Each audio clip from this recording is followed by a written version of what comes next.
Alléluia. Alléluia. Alléluia, le peuple de Dieu. Je vous bénis tous dans le nom de Jésus. C'est merveilleux d'être parmi vous dans la présence du Seigneur. Alléluia. C'est merveilleux, frères et sœurs, lorsque Dieu conduit un peuple. Parce que ce peuple ne se sent pas en danger. Parce que les anges de Dieu accompagnent ses serviteurs, accompagnent le peuple pour l'amener à la destination finale. Nous pouvons nous réjouir de ce que le Seigneur Jésus, alléluia, nous a choisi, alléluia, de ce que nous sommes devenus des enfants de Dieu, de ce que nous sommes passés, alléluia, des ténèbres à son admirable lumière, que nous pouvons contempler la présence de Dieu, comme auparavant, bien-aimé, lorsque Adam était dans le jardin d'Éden, c'était toute sa joie, tout son bien-être d'être parmi les anges, de glorifier Dieu, alléluia, jusqu'au jour où il a perdu la vision. Mais béni soit l'Éternel, le Dieu que nous servons, il est toujours dans cette marche, dans cette quête à rechercher un peuple nouveau, un peuple nouveau-né. Je voudrais que ce matin, nous puissions un instant nous lever, bien-aimés. Alléluia. Vous êtes au travail, quel que soit, vous êtes prophète, serviteur, pasteur, évangéliste. Si vous avez un appel, vous êtes dans la présence de Dieu, vous êtes au travail. Je ne sais pas dans quel camp vous êtes, mais il y a un peuple qui se meurt. Il y a des âmes qui ont besoin du secours et le secours va passer par l'Église. Et vous êtes l'Église du Seigneur. Pardonnez ma hardiesse, mais lorsqu'on est enfant de Dieu, on est au travail. Vous devez prendre autorité sur vous-même. Ne pas laisser le sommeil vous envahir. Dominez la chair. Priez en esprit pour les serviteurs. Priez en esprit pour vos pasteurs. Priez en esprit pour les prophètes.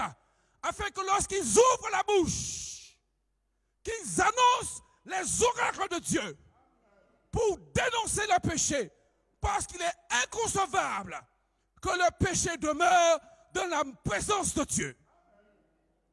Béni soit l'Éternel. Asseyez-nous, frères et sœurs. C'est une joie, frères et sœurs. C'est une joie, bien-aimés, de glorifier ce Dieu-là.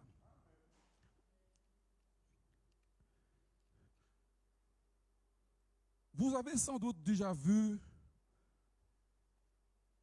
les Jeux Olympiques. Vous connaissez les Jeux Olympiques? Alléluia. Des fois, vous êtes assis devant votre récepteur télé et vous regardez les Jeux Olympiques. Vous voyez des gens qui vous donnent de la joie puisqu'on les montre à la télé à cet instant-là. Mais figurez-vous, ce sont des gens, ils ne sont pas venus là comme ça. Hein. Ce n'est pas un jour, on leur a dit, viens t'inscrire pour les Jeux Olympiques et tu vas courir, tu vas sauter, tu vas envoyer des choses. Non. Des fois, dès le vote de leur mère, ils sont déjà programmés. Oh, oui. Parce qu'il y a une compétition spéciale. La famille se met à leur disposition. Les docteurs, les praticiens se mettent à disposition. On dépense des tas d'argent pour un jour. Vous voyez déjà où est-ce que je veux en venir? Vous êtes dans une course. Vous avez été enrôlé dans une course. Et courir, ce n'est pas stagner. Courir, ce n'est pas rester debout, mais c'est avancer. Et des fois avec vitesse. Alléluia.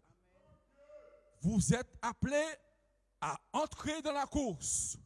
Mais combien, frères et sœurs, qui ont été préparés, qui ont été façonnés, édifiés pour courir un beau combat, mais en chemin, ils se sont arrêtés. Ils se sont, on dit camper, c'est debout. Ils sont restés debout. Alléluia. Ils sont restés stagnés, scotchés. Alors on se pose la question, mais comment se fait-il que cet homme, cette femme a été préparé? Alléluia. Le Seigneur a pris soin de lui donner une nourriture spéciale pour le jour de la course, pour qu'il soit enrôlé et puis qu'il puisse continuer, progresser et amener vraiment le peuple de Dieu à la gloire. Vous couriez si bien, mais qui vous a arrêté? Qu'est-ce que vous avez mangé? Qu'est-ce que vous avez bu? Qu'est-ce que vous avez regardé? Alléluia. Mais cette influence qui vous a arrêté, elle ne vient pas de Dieu. C'est une influence négative. Cette influence bloque la progression de ta vie spirituelle. Ce blocage n'est pas permis par le Saint-Esprit. Mais c'est parce que tu rôdes encore autour du péché. Parce que tu cotises encore pour le péché. Parce que tu n'as pas pris une décision définitive de te séparer de ta vie ancienne. Et aujourd'hui, tu es bloqué. Si au cours de la course, vous perdez le but, vous allez chuter. Si au cours de la course, vous regardez en arrière, vous n'irez pas au but. Si au cours de la course, tu regardes ton voisin, parce que tu te dis, à aucun moment, tu vas passer devant moi. À aucun moment, tu vas arriver avant moi. Mais bien aimé, dans la course où nous sommes, nous courons ensemble. Nous courons ensemble. Lorsque je cours et que je me rends compte que mon compagnon est trop loin, le Seigneur me dit, baisse un peu. Attends-le. Attends-le. Parce que tu crois que tu vas venir me servir seul? Je voudrais que tous ceux qui te suivent, qu'ils suivent aussi le même chemin. Parce que moi, l'Éternel, je te montrerai le chemin que tu dois suivre. Et je voudrais que tes compagnons passent par le même chemin. Jésus a souffert la mort de la croix, bien-aimée, pour nous montrer une chose. Que c'est en mourant nous-mêmes que nous allons pouvoir le servir. J'aimerais prendre ce passage, bien-aimé. Bien-aimé, alléluia. Oui, pasteur. C'est juste pour expliquer quelque chose. Parce que, bien-aimé, lorsque vous lisez les Écritures, vous vous rendez compte que l'apôtre Paul lui-même a dit, j'ai été faible avec les faibles. J'ai été fort avec les forts. Je me suis montré tout pour tous à cause de Christ. Parce que je ne voudrais me glorifier de quoi que ce soit.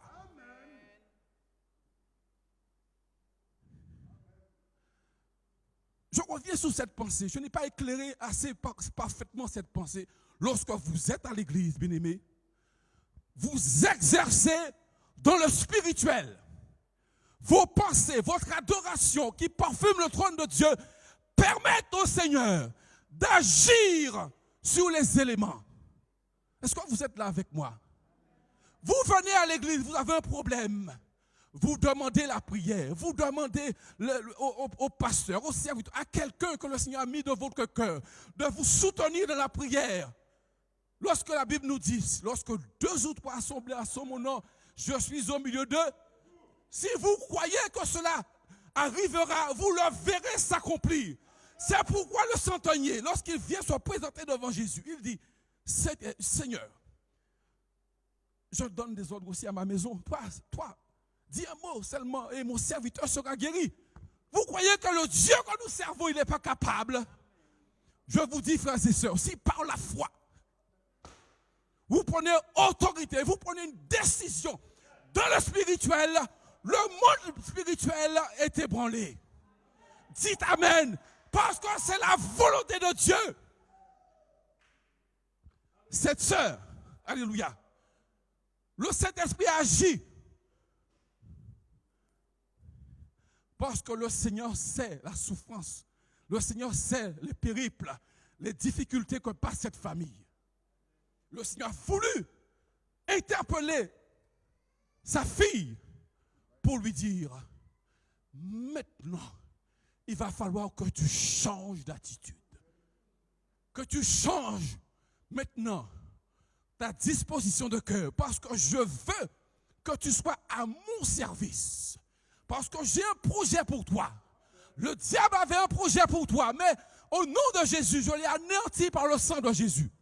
Mais maintenant, puisque tu prends la décision, puisque tu as reconnu que sans l'Éternel, tu es perdu, que tu prennes une décision définitive de donner ta vie au Seigneur. Parce que, bien-aimé, demain sera trop tard.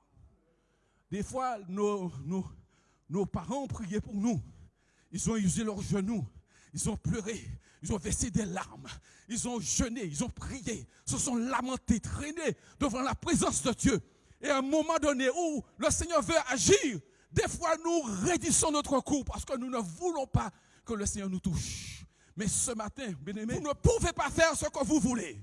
Vous ne pouvez pas résister au Saint-Esprit. Vous ne pouvez pas renvoyer à demain la décision que vous devez prendre aujourd'hui. Dans le livre d'Hébreux, le chapitre 12, verset 1er à 10. Nous allons prendre cette écriture. Merci pour la lecture. Alléluia. 12, 1, 10.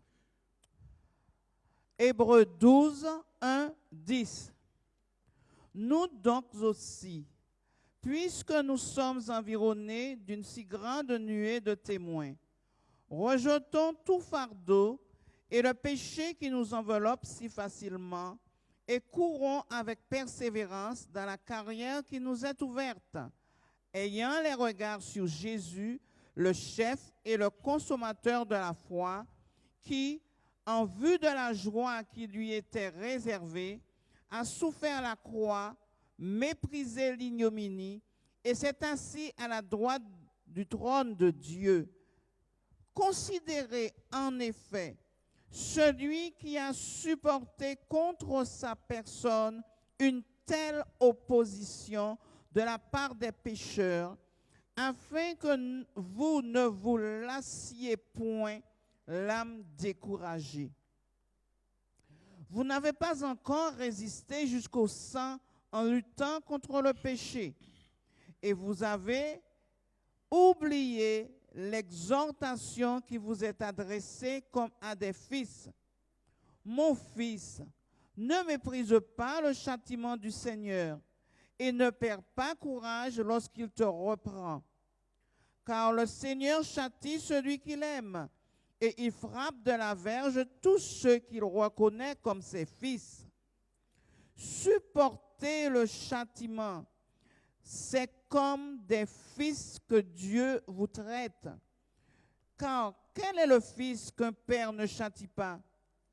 Mais si vous êtes exempts du châtiment auquel tous ont part, vous êtes donc des enfants illégitimes et non des fils. D'ailleurs, puisque nos pères, selon la chair, nous ont châtiés et que nous les avons respectés, ne devons-nous pas, à bien plus forte raison, nous soumettre au Père des esprits pour avoir la vie? Amen. Nos pères, verset 10, Verset 10. nos pères nous châtiaient pour peu de jours, comme ils le trouvaient bon. Mais Dieu nous châtie pour notre bien, afin que nous participions à sa sainteté. Amen. Amen. Ce passage, bien-aimé, vous pouvez le lire, le relire chez vous. Mais le passage a déjà tout dit.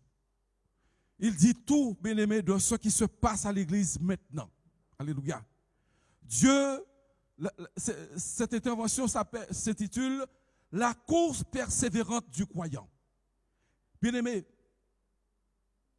nous sommes dans une course et cette course, elle est spirituelle. C'est une course qui s'accomplit par la foi. Alléluia. Mais vous avez constaté, bien-aimé, que les Écritures nous disent que beaucoup sont embarrassés parce qu'il y a des fardeaux. Il y a le péché qui les enveloppe si facilement et qui les empêche de progresser, qui les empêche de courir le bon combat. Et c'est pourquoi, alléluia, la Bible recommande d'avoir les yeux fixés sur Jésus. C'est la seule solution, bien-aimé, lorsque vous êtes découragé, lorsque vous voyez l'adversité, que vous voyez l'opposition. Dites-vous bien que le Seigneur permet cela pour que vous avanciez, pour qu'il forme en vous le caractère de Christ. Dieu cherche des hommes et des femmes de caractère, de ceux qui se tiennent debout sur la parole, qui ne raidissent pas leur cou, mais qui sont obéissants, qui donnent au Seigneur la place qui lui revient, parce que le Seigneur nous a donné, bien-aimé, le modèle à suivre. Ce modèle, c'est Jésus. Lui qui n'a rien fait, lui qui n'a rien dit, lui qui a été opprimé, maltraité, épié, volé, eh bien, il n'a rien dit, mais il allait jusqu'au bout de la mission, parce qu'il avait en vue. Il avait en vue toi, mon frère. Il avait en vue toi, ma soeur. Il avait en vue, alléluia, ta destinée, parce qu'il a vu en toi un homme et une femme selon son cœur, selon un homme et une femme qu'il pourra utiliser dans cette génération. Disons Amen. Amen. Dieu veut t'utiliser dans cette génération. Est-ce que tu le crois, mon frère? Des fois dans la course, le chemin devient étroit. Il y a des difficultés, des problèmes qui arrivent. Mais le Seigneur nous dit, bien-aimés, il permet cela pour que nous apprenions à courir, mais les yeux fixés sur Jésus. Amen. Si tu ne sais pas courir par la foi, par le fait de regarder à Jésus, tu vas trébucher. Tu m'entends? Tu vas trébucher.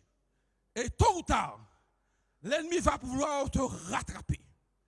Il va vouloir semer pour que tu chutes. Mais si tu as les yeux fixés sur le Seigneur, alléluia, tu as la réussite. Parce que la Bible nous déclare la victoire qui triomphe du monde, c'est notre foi. Le fait simplement de prononcer le nom de Jésus, la Bible dit tout genou fléchisse. Le fait même d'invoquer le nom de Jésus, le royaume de Satan tremble. Le fait même de prononcer le nom de Jésus règle les problèmes, anéantit les pouvoirs de Satan. Le nom de Jésus seul. Alors tu vas me dire, mais je cite le nom de Jésus tous les jours. Hein. Je crie Jésus, Jésus, Jésus, et je vois rien, je vois rien. Mais des fois, nous sommes ivoiriens. Parce que nous avons beau passer du colis et nous ne voyons rien. Et des fois, le cœur est encombré. Nous ne le savons pas. Mais le Seigneur nous secoue. Bien-aimés, alléluia. Lorsque vous êtes confrontés dans le royaume, dans le combat spirituel, le Saint-Esprit vient à votre aide et vous instruit. Il vous communique la parole. Il vous rappelle combien Dieu est bon. Combien les hommes auparavant, ils n'ont pas regardé à leur état. Mais ils se sont dit, alléluia, je préfère m'abandonner au Seigneur. Je préfère, comme Moïse, comme Abraham, comme Isaac, toutes ces personnes, ils ont regardé à la récompense. Parce qu'ils savaient qu'en s'engageant avec le Seigneur, ils avaient un appui ferme. Lorsqu'ils se déplaçaient, lorsqu'ils priaient, ils avaient cette assurance que leur prière était exaucée. Et ils voyaient la main de Dieu à l'œuvre. Le Seigneur nous dit, frères et sœurs, frère, mon frère, ma sœur, que lorsque tu pries, le royaume de Satan est ébranlé. C'est bizarre, bien aimé.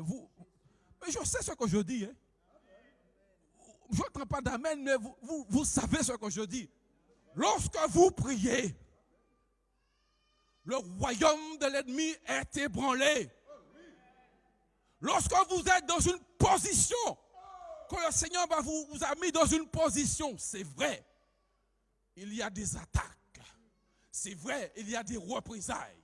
Mais lorsque le Seigneur vous met en position pour combattre, vous voyez vos ennemis. Vous les voyez trébucher. Vous les voyez, mon Dieu, alléluia, demander du soufflet. Vous les voyez, alléluia, chercher du secours.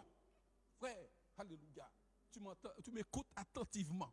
Mais c'est pour toi que je parle ce matin.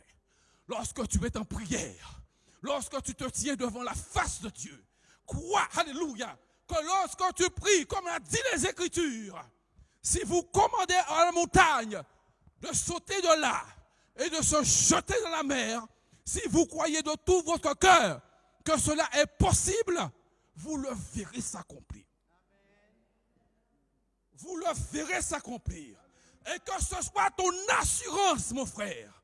Et plus tu es dans cette assurance, plus tu pourras prier de manière intelligible pour que les anges reconnaissent ta voix. Et au son de ta voix, alléluia, les choses se règlent.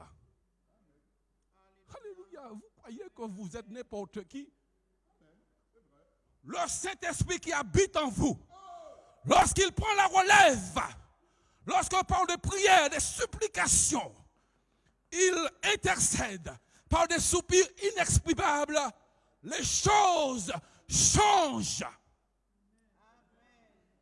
L'atmosphère change. Les hommes de caractère changent.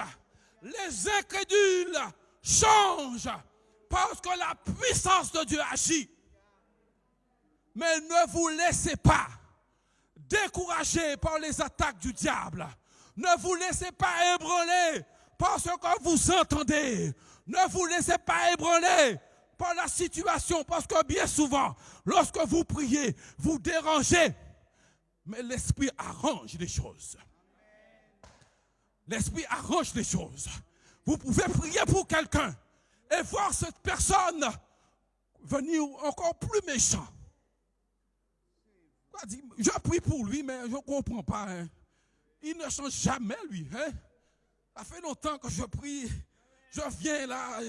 Je prie, je jeûne, je parle au pasteur, je regarde des vidéos, je fais tout ça, mais rien ne se passe. Le Seigneur permet ces choses. Alléluia. Parce qu'il veut aguerrir ta foi, te rendre inébranlable. Des fois, nous ne savons pas prier. Nous prions avec les lèvres, mais jamais avec les tripes. Nous prions par les bouts des lèvres. Nous ne croyons même pas des fois ce que nous demandons. Vous croyez, bien-aimé, que vous pouvez déranger quelqu'un comme ça? Des fois, l'ennemi, il dort. On dit, vous pouvez prier, ouais.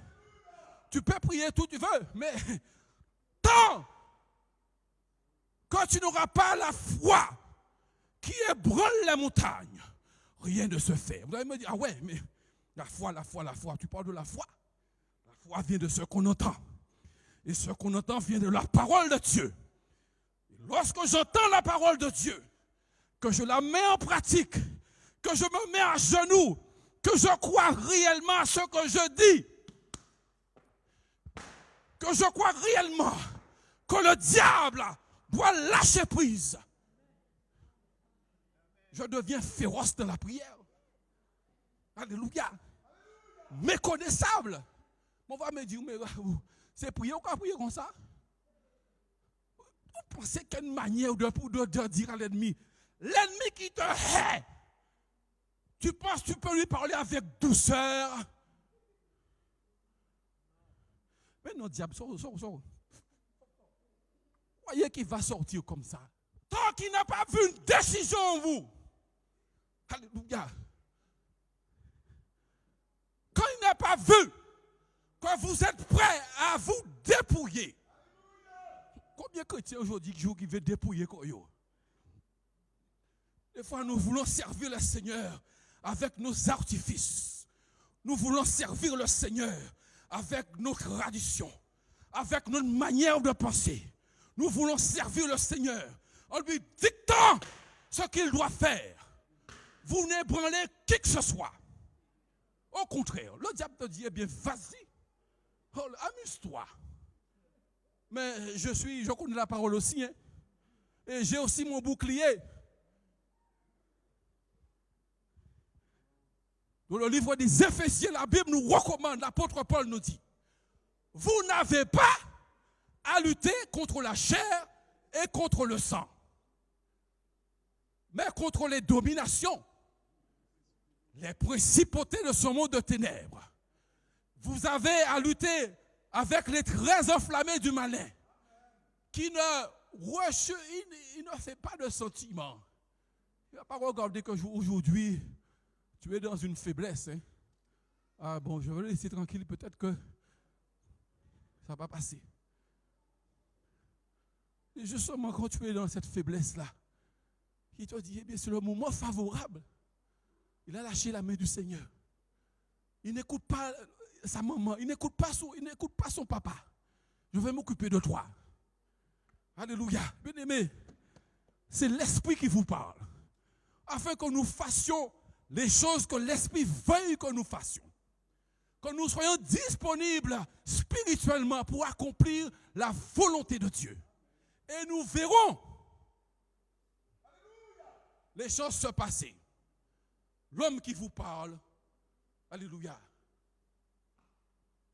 il est debout. Il y a des combats, je vois les combats, je les vois. Des fois, ça me fait peur. Des fois, je me dis, calme-toi. Il dit, oh, tu vas trop loin là. Alléluia. Mais le Seigneur te dit, frère, va, c'est moi qui t'envoie. Va plus loin. Alléluia. N'aie pas peur. Des fois, tu as peur. Mais le Seigneur te dit, fais un pas seulement. Alléluia. Et à ce moment-là, bien-aimé, lorsque tu as fait le premier pas, le second pas ne t'appartient pas. C'est le pas de Jésus. Parce que c'est lui qui vient. C'est lui qui prend la relève. Parce qu'il a vu la bonne disposition de ton cœur. Parce qu'il a vu en toi un homme qui a envie d'obéir. Je cherche parmi eux un homme qui se tienne à la brèche devant moi. Et je n'en trouve point. Alléluia. Mais lorsque la disposition du cœur arrive, le Seigneur voit, alléluia, ton amour, alléluia, ton envie de le servir, ton envie vraiment de t'offrir comme un sacrifice vivant, agréable. Le Seigneur ouvre des portes. tu rentres dans le sanctuaire, tu rentres dans le camp de l'ennemi et tu pilles les âmes. Alléluia. Béni soit l'Éternel, parce que je sais que les épreuves, les situations présentes ne pourront pas nous séparer de l'amour de Dieu manifesté en Jésus-Christ. Mais comme nous allons marcher de même pas, de même esprit, en communion les uns avec les autres, nous sommes un peuple victorieux. Ce n'est pas le combat du pasteur seulement, c'est le combat de toute l'Église. Toute l'Église autour du dirigeant, autour des pasteurs, autour des serviteurs que le Seigneur a mis en place pour le perfectionnement, pour amener son peuple à une vraie adoration. Alléluia. Béni soit l'Éternel. Béni soit l'Éternel. Continuons à combattre le bon combat de la foi. Comme l'apôtre Paul a dit, je ne m'embarrasse pas des choses anciennes, mais je fais une chose. J'oublie ce qui est en arrière et je me porte en avant. Je me porte parce que le Seigneur, je sais, au bout de la récompense, il est là avec moi. Il va me récompenser pour toutes les tribulations, pour toutes les difficultés que j'ai endurées à cause de son nom. Parce que je n'ai pas rédit mon coup et parce que j'ai dit, Seigneur, je suis la lumière du monde. Je suis ce sel de la terre que tu veux semer parmi tout cela, Seigneur, pour leur rendre une saveur, pour leur donner de l'espoir, pour leur donner une parole de consolation. Seigneur, que tu sois béni ce matin. Amen. Alléluia. Merci, Seigneur. Alléluia. Gloire à Dieu.